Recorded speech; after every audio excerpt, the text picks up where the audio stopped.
Hey, what is going on, everybody? Boilon here, back for another video on Marvel Strike Force. Now, there has been some chaos in the community because we have had, as you guys know, the end of the Fifth Force Leaderboard event, and it wasn't until just recently, and I mean like probably about an hour or so ago, when the leaderboard was adjusted, and we kind of knew that was coming, but I guess this still rattled, a handful of people, especially I imagine people who went hard on this leaderboard.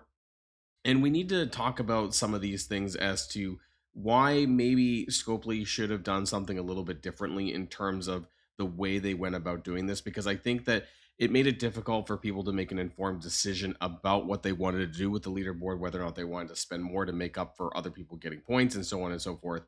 And as of recording, anyways, that hasn't been calculated just yet, so I haven't had my payout yet.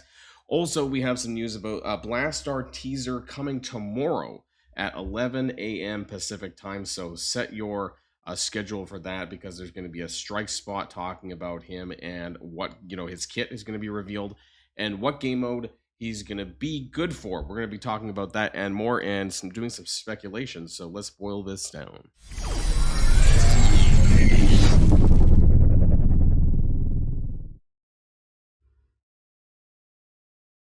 Now, I just want to use this picture. Also, my apologies. I didn't wait.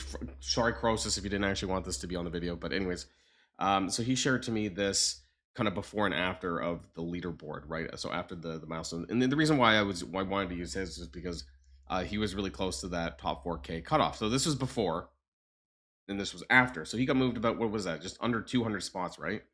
And it's not just him, but I'm sure a lot of other people did actually get booted out of some of their brackets, right? Whether it's top 4K, and 4K is where the huge difference is, right? Because that's where you get the 80 T4, G20s, right? 80 versus 40. So it's a pretty significant difference to be outside of the top 4K, which I imagine that I think I was moved about 150 spots. So on average, people who were in the top 4K or so, maybe in the other ones as well, were moved anywhere from 150 to 200 brackets, placements, and maybe some others. Let me know in the comments down below, what happened to you and your leaderboard. So this is, I would say, a fairly big deal, because there's going to be a lot of people that are impacted by this. And I think that what would have been a better thing to do would have been to maybe readjust the actual rankings, which, as far as I'm aware, they haven't done that yet. I don't know if they're planning on doing. I don't know if they're going to do that. Readjust the rankings so that take into account what the before and the after was, and make the rankings, instead of top 4,000, it would be like top 4,200 or something like this, right? Like they've adjusted the leaderboard rankings before when there's been issues in the past. Now, I do want to talk about this because, I mean, we did know, right? It was listed in the updates problems or whatever, updates on current issues. We knew that this was going to happen, right? That they were going to be giving people who had five yellow Mr. Fantastic, 6 yellow, 7 yellow, 5,000, 10,000, and 15,000 points. I think the other thing is that they should have given this before the leaderboard ended, just so people would know where they stood, because otherwise it was essentially a blind leaderboard and auction, because you don't know how many people had a 5, 6, or 7 yellow Mr. Fantastic. So you don't know how many additional points they were going to jump and ranks they were going to jump as well. So I think this is a little bit of a problem, but Scopely didn't see it that way. There was an update by Pathfinder, and I'm going to go into, we'll just see here. So free gift and Fifth Force leaderboard update. My apologies for the frame here. Commanders, later today, we are sending a package of Power Core. So I haven't received this yet, but I hope it's good, and we're going to be saving this for Franklin Richards. Anyways, we're going to talk more about him, I think, on Thursday morning, because we're going to have the Fantastic Four Tower. There's some more stuff to talk about with regards to that as well. Whole nother video. We have the enemies for the Fantastic Four Tower, but there is some updates that I will need to raise in a separate video, because there's some stuff that Scopely's not telling us. This is a result of the issues that occurred last Monday, and then we're also sending the points shortly. You will only see this points change in the Fifth Force milestone. A little bit of confusion over the wording, because realistically, it is the milestone, but it's also impacting the leaderboard. So they probably should have made some more clear messages over there about that. There's a couple of interest, and that's why I saw some of these comments, right, made me go from rank 456-ish to about 502. Missed the ranking by 2. Players shouldn't be penalized from this since it's your own mistake, or at least tell everyone before the event's finished so that they can adjust, right? So people could spend, this should have been what went out earlier before the end of the event so that people could spend, if they wanted to, spend more, whether it was that their dollars or some power cores or hoarding or whatever, right? But we weren't able to make that, they weren't able to make that informed decision, right? And there was another post where was Zach Jones 0606 should have added, again, said the same thing, right? So we can make informed decisions on their accurate positions on the leaderboard. This feels bad for everyone that dropped a tier that could have done something about it. And it's highly unlikely that it would have been more than one tier, but there's a pretty big difference in some of the tiers in terms of total amounts of G20. So I think that's why that is kind of important. Now, I also want to talk about the leaderboard, right? And I haven't done one of these videos in a while. Actually, no, before we get there, I want to talk about Blastaar before we move on to the next part. So Blastaar is coming to the game. You might have seen it on my thumbnail, right? That this is the image for Blastaar's model. This is just a promotional image for Blastaar, and we need to talk about who he's going to be. There is going to be tomorrow's strike spot, so I'll have another chance to talk about him at a later point. But honestly, I kind of think that he is going to be a Cosmic Crucible character. Why? Because Quasar is a war character, and I think that the game modes that spenders and maybe more engaged players actually care about is going to be, well, I mean, after war's not, I think more people care about Cosmic Crucible than they do about Alliance War, right? That's just my thoughts anyways.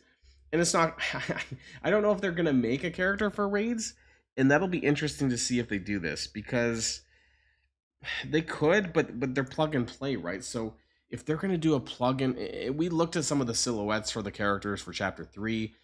A lot of people think it's like, what, Thunderstrike or something, which is like, I don't know, like a Thor clone or something like that. I don't know the story behind him. But he'd be a Mystic character, probably.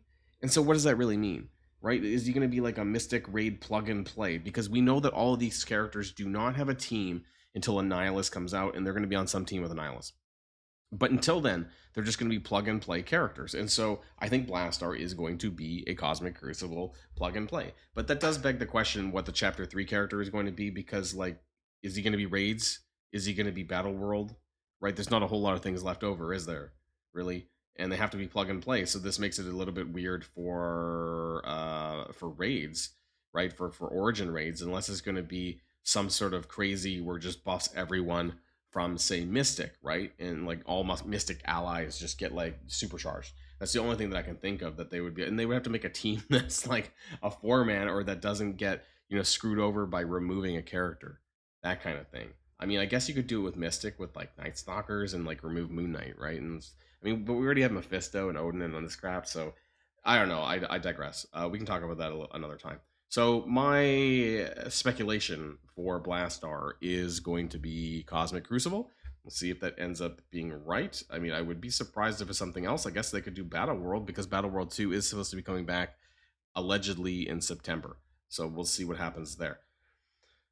Now let's talk about the 5th Force leaderboard. So I did one of my things that I normally do with my alt account, and that is to scan the bottom of the leaderboard. And I did this with 8 hours to spare because my time zones are weird, right? I told you guys this, that like, I'm the reset's basically at 11 p.m. and just so I didn't forget, I did it about 8 hours before.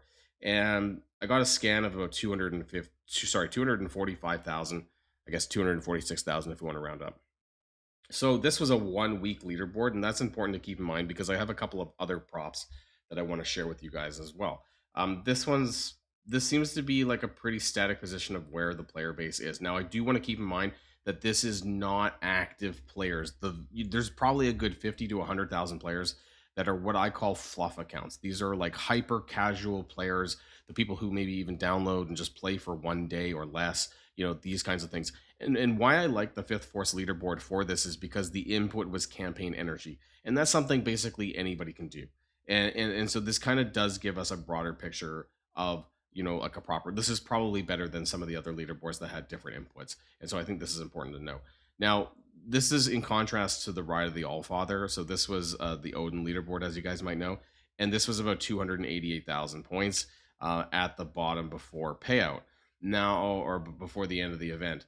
But what's important to note is that the Ride of the Allfather was a 2-week event. So between week 1 or day 7 and day 14, there was, in this instance, right, you know, or you could say that there was like an additional 40 to 50,000 players that may have engaged. Again, you know, those types of players who just kind of download once, who kind of play for a day or less and then they quit, right? These kind of hyper casuals are just tryouts, right? Who are not going to stick with the game. Because as far as actual players that are more engaged, that are doing kind of end game content, the leaderboard, or sorry, the player population is significantly lower. And this is a good prop too. This is Stolen Thunder. Now this is from the Thunderbolts because this was the last time that we had a 1-week leaderboard before. I believe it was Fiery Incarnation was the last 2-week leaderboard, and there was the Ride of the Allfather as well. So this was the last time that we had a single 1-week leaderboard. The points were a bit janky, I'll admit. It's not a perfect picture here, but it kind of is similar to what I would assume. And yes, the 12,000 points, I think this is because it may have been related to an arena payout, so this is not perfect. There was one before this, I think, for Vigilantes that was around the 245k mark as well. So, I mean, we're kind of getting a similar picture, which I guess might be a good thing, that the player base is not like a 200k after 1 week, I suppose, or like a 1-week leaderboard. But it does seem that the player population is hovering around a similar spot. Now, I do want to kind of jump to this prop because this was the Race to X leaderboard. And I did do this, again, on my alt account. I did like one node, and if I'm not mistaken, the lowest level node was like gear 17, I think. You know, and the reason why I wanted to do this was because I wanted to see how many people were actually engaging with some of the higher end content.